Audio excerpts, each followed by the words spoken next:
சத்குருவே சரணம். நிறைய பேர் இதை பற்றி தான் கேட்குறாங்க. ஏவல், பில்லி, சூனியம், இடுமருந்து அப்படின்னா என்னங்க ஐயா, அது இருக்குதா அப்படின்னு கேட்குறாங்க. 100க்கு 100% இருக்குது. முதல்ல நான் சொல்லிடுறேன், இவைகளெல்லாம் எடுக்க மட்டும்தான் நாங்கள் செய்வோம், யாருக்குமே செய்வினை செய்ய மாட்டோம் என்பது எங்கள் குரு மேலே நாங்கள் சத்தியம் பண்ணியிருக்கோம். இதனால் பாதிக்கப்பட்டவர்களுக்கு எடுத்து விடலாம். இப்போது இவைகள்லாம் என்னன்னு முதல்ல நம்ம தெரிஞ்சுக்கணும்ல. அதாவது ஏவல் என்றால் துர்மரணங்கள் அடைந்த ஆவிகளை அவர்கள் கட்டுப்படுத்தி அதற்கு சக்தி கொடுத்து யார் எதிரியோ அவர்களுக்கு தூண்டி விடுவது ஏவல். பில்லின்னா பூனையை காவு கொடுத்து அந்த காவு கொடுக்குற நேரத்தில் யாருடைய பெயரை சொல்லி காவு கொடுக்கும்போது அந்த பில்லியானது போய் அவர்களை போய் தாக்கும்.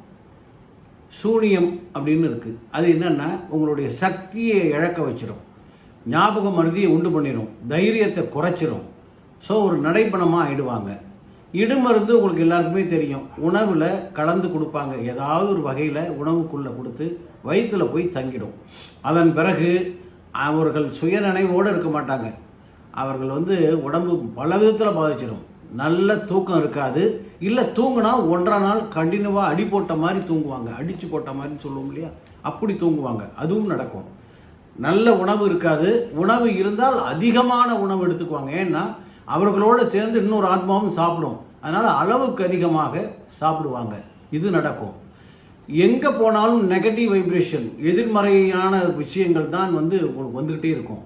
நல்ல நிம்மதியே இருக்காது. வேலையில் சிக்கல் வரும், தொழிலில் நஷ்டம் வரும், நிறையா நிம்மதியின்மை நடந்துக்கிட்டே இருக்கும். இந்த 3-4 விஷயங்களும் கண்டிப்பாக இருக்குது. ஐயா செல்ஃபோன் இருக்குது, ஏவுகணை விடுறாங்க, இந்த காலத்தில் உண்டானா உண்டு. ஏனென்றால் அப்படிப்பட்ட சஷ்டி கவசத்திலே ஏவல், பில்லி, சூனியம், பெரும்பகை அகல அப்படிங்கிற ஒரு வரியை சேர்த்துருக்காங்க. அவ்வளோ பெரிய மகான். அப்படிங்கும்போது அதற்குரிய கண்டிப்பாக இருக்குது. இன்றைக்கு இருக்கக்கூடிய காலகட்டத்தில் வேண்டாதவங்க, நண்பர்கள், உறவினர்கள், உங்கள் வளர்ச்சியை பிடிக்காதவங்க, பொறாமையில் உங்களை அழிக்க வேண்டும், நிம்மதியாக இருக்கக்கூடாதுங்கிறதுக்காக செய்யக்கூடிய ஒரு நெகட்டிவ் வைப்ரேஷன் தான் இந்த நான் சொன்ன செய்வினைகள் எல்லாம். இவைகள் உங்களை கண்டிப்பாக பாதிக்கும். வாழ்க்கையை ரொம்ப சிக்கல் பண்ணும், நிம்மதி இருக்காது, குடும்பமே சோகமாக இருக்கும். இவைகள்லேருந்து தப்பிக்கிறதுக்கு என்ன வழிங்கிறத நான் அடுத்தடுத்து தொடர்றேன். நீங்கள் சப்ஸ்கிரைப் பண்ணிட்டீங்க அப்படின்னா என்னுடைய 4-5 நிகழ்வுகள் பதிவு போடுறேன். இப்படின்னா என்ன, எப்படி எடுக்கிறது, என்ன செய்வது எல்லாம் போட்டிருக்கேன். அதையெல்லாம் பாருங்கள். அதே மாதிரி என்னை தொடர்பு கொள்றவங்க காலையில் 9 இரவு 9 மணிக்குள்ளே முடிச்சிடணும். சரிங்களா?